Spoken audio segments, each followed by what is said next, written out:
ด้วยธรรมศาสตร์โอ้เมืองปากสันบริคันและท่า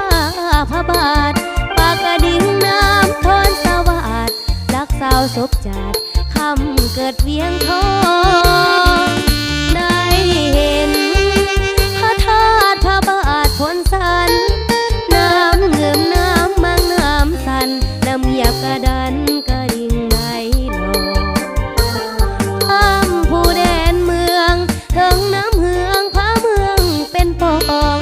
ผู้งูผู้เขียวผ้าทองเบิ่งสอดส่องใต้ฟ้าวิไลสุขใจเห็นเที่ยวทัศน์สวยงามเด่นมาลาหอมมาบ่เว้นมาเห็นแล้วลืมบ่ได้ค่ำคืนสุดแสนฟังเสียงแคนขับเมื่อยผู้ไทยบ่าวสาวลงพวงเข็นฝ่ายสวดอะไรยามได้จากลาโอ้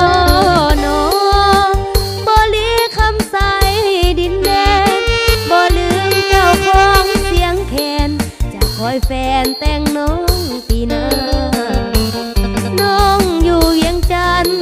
คอยวันสายอยู่ขันมากมาสองเฮาได้ห่วมวิวาแล้วมาสร้างสาบ่ลีคำใส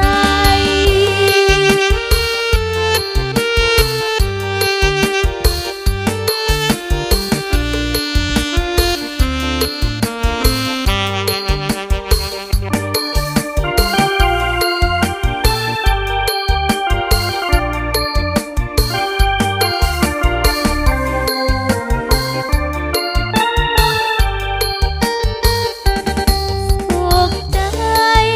เห็นเที่ยวทัศน์สวยงามเด่นมาลาหอมมาบ่เว้นมาเห็นแล้วลืมบ่ได้ค่ำคืนสุดแสนฟังเสียงแคนขับเมื่อยผู้ไทยเบาสาวลงพวงเข็นฝ่ายสวดอะไรยามได้จากลาโอ้โนบ่ลีคำใส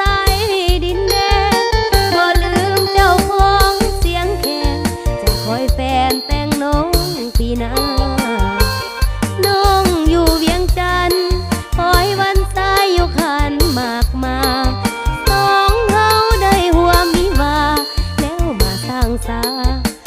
บ่ลี